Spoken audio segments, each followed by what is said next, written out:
draft. This, live in Los Angeles, is The Herd. Wherever you may be and however you may be listening, we're on iHeartRadio, Fox Sports Radio, and FS1. 1 hour from now, where Colin was right, where Colin was wrong, plenty of both, plus Peter King next hour. Roy Williams, Carolina basketball coach, friend of Michael Jordan, will join us as well. Richie Incognito of the Raiders, and Joy Taylor is joining me on a Monday. We got Last Dance last night, Joy, and we got a great weekend of NFL draft action. How are you? I'm great. Awesome weekend of sports. It really was. Amazing. It was a really amazing weekend. And we start with the NFL draft and one team in particular. The team all the experts are saying had a bad draft, the Green Bay Packers. I won't go that far, but I do believe the Green Bay Packers and all NFL teams, they tell you what they think of their roster. They tell you what they think the direction should be, and they tell you what they think of their quarterback. Teams will tell you what they think of their quarterback in the draft. If he's immobile, more offensive linemen. If he's got a big arm, more skill people, Kansas City. Let's be honest. Baltimore has told you what they think of Lamar Jackson. The running's better than the passing. Tight ends, running game, defense, keep scores lower. That's how we think we can win Super Bowls as he develops as a passer. So Green Bay, and I'm not going to say they had a bad draft. I think you'll be surprised by the end of this segment who I think had an awful draft. But Green Bay did tell you what they think. Not only with their first-round pick in a good division with Minnesota did they draft a quarterback who won't play for 3 years. Not only did they draft a running back with their second pick, and then 3 of their next 4 picks were interior offensive linemen. They also did not draft a wide receiver. And what is it saying? The new coach, remember Aaron Rodgers wanted a new coach. Aaron, who's passive-aggressive and has struggled in relationships with coaches, with family. These aren't my opinions. This stuff's documented. Multiple family members. Coach McCarthy. Teammates have come out. Articles written. Not my opinion. This stuff's out there. He wanted a new coach, and the new coach is saying, I'm not building around Aaron. We're building around a running game. The new coach is building an offense that's going to look a lot like the San Francisco 49ers.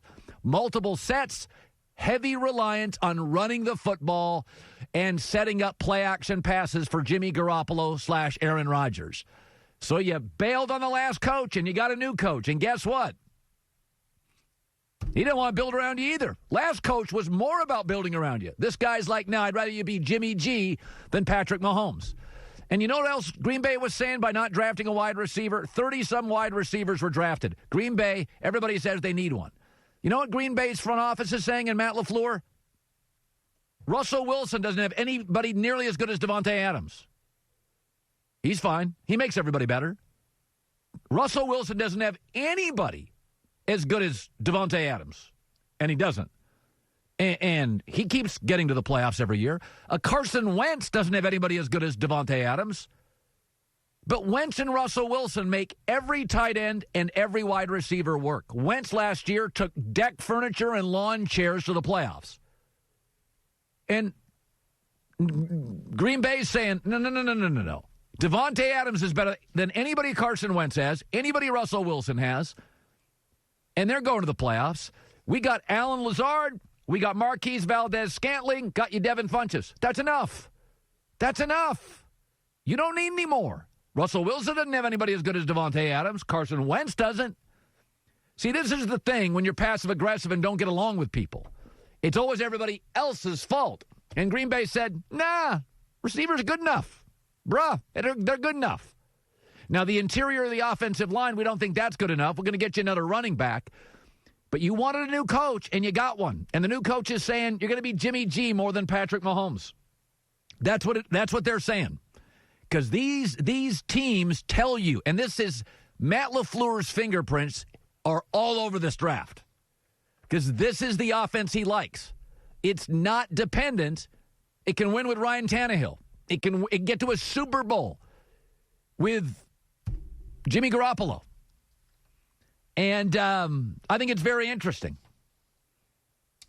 I mean, listen, Aaron Rodgers last year, 24th in completions, 11th in yards, 10th in touchdown passes, 12th in QBR. That's with a clever offensive coordinator, one of the better NFC running backs than Aaron Jones, Jimmy Graham, and Devontae Adams.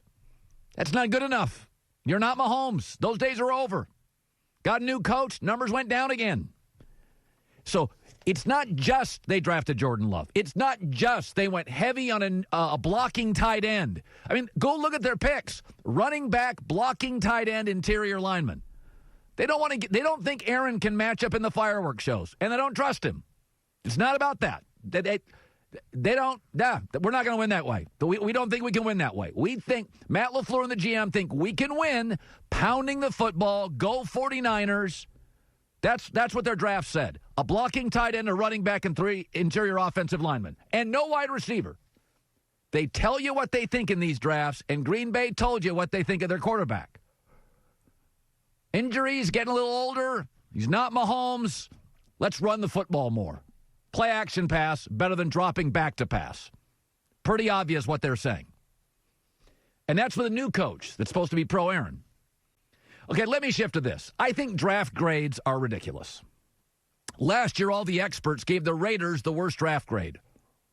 They had the best draft. But media people are mostly followers, so since your rival does it and your coworker does it, you do it. I don't, and I haven't for a long time. If you just want to go on just, draft picks and you want to try to guess if 4th, 5th, 6th, and 7th round guys and undrafted free agents are going to hit, be my guest. But the accuracy on that is absurdly low.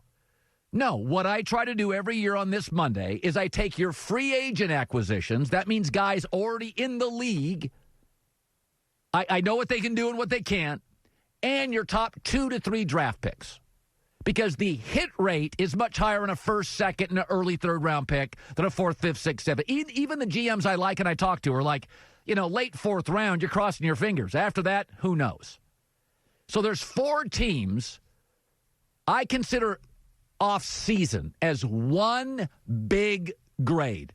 Your free agents, who'd you lose, who'd you gain, and what did you get in your first few picks? And there's 4 teams to me that get an A. Tampa Bay is the first. Tom Brady, yeah, I'd say that's an upgrade at quarterback. Then I thought they got the best offensive lineman at the best spot, 13, Tristan Wirfs.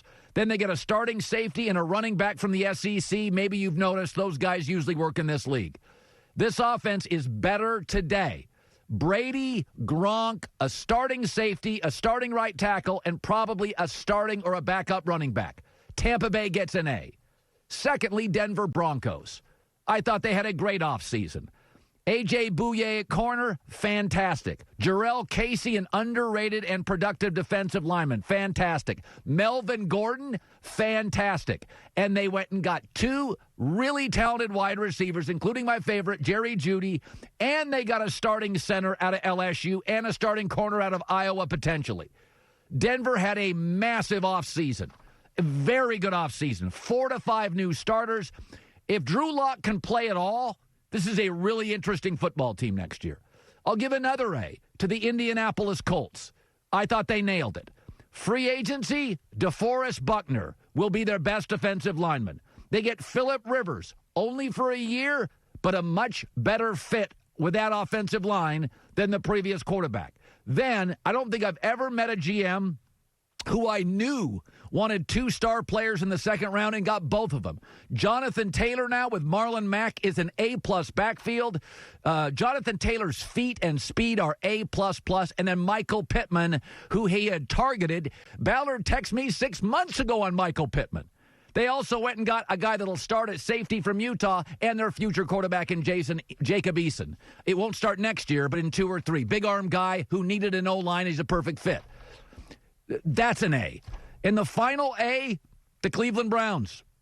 I thought they had a great offseason. They got a starting right tackle in Jack Conklin. They got another weapon for Baker Mayfield and Austin Hooper. And then I thought they got the best offensive lineman in Jedrick Wills from Alabama, a starting safety potentially, and a couple of defensive players. I thought the Cleveland Browns solved every dilemma they had. right tackle, left tackle. They need another safety. And what do you know? Another weapon from Baker. So the 4 teams to me, big picture, that get A's: Tampa Bay,